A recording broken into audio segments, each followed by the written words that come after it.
What do champions eat for breakfast? For Rajiv Bajaj, it's EV startups. Rajiv Bajaj has done it again.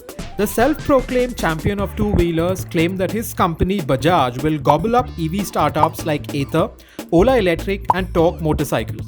The real issue for Mr. Bajaj is that his company has lost business worth hundreds of crores to Ola Electric, who racked up sales worth rupees 1,100 crore in September alone. This is only the beginning, as EV startups will chip away at the two-wheeler market share enjoyed by the likes of Bajaj in the coming years. As for the BET versus Oats nonsense, this was again a premeditated distraction tactic from Mr. Bajaj to deflect criticism aimed at him for not having a single electric motorcycle option in Bajaj's portfolio. Dinosaurs like Bajaj and TVS are in for a rude awakening, as disruption won't care about big names. Are we rushing headlong into electric vehicles without thinking? All these years, petrol heads and auto journalists laughed at EVs and made fun of the EV owning community by dismissing them as freaks. Now, with the EV revolution visible and imminent, they are feeling insecure and hence are raising alarmist tweets. So, are we rushing into EVs?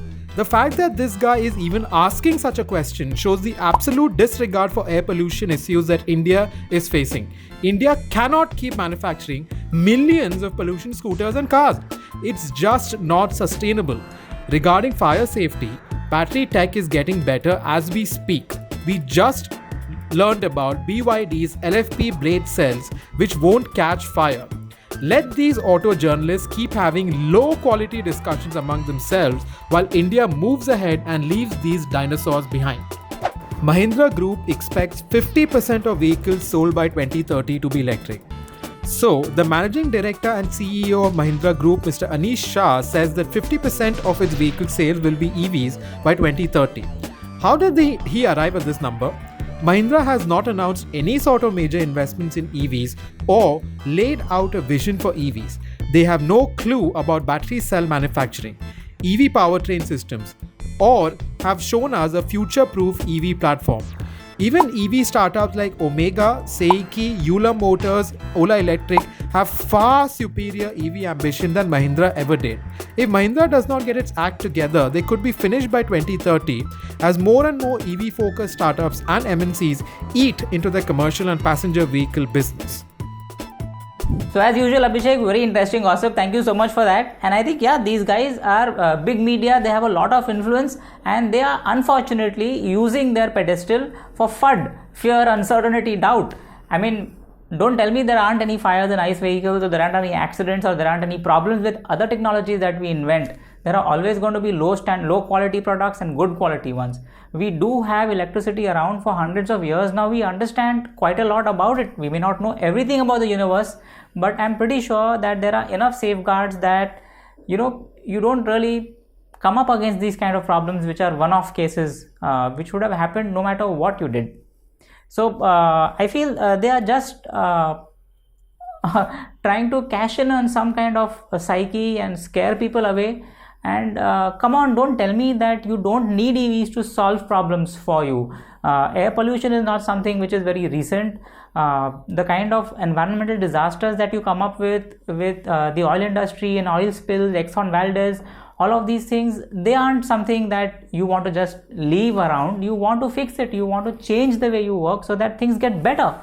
And this kind of stuff is just holding us back. So that's what I feel about this piece of gossip. So let's just let these auto journalists have their own low quality discussions.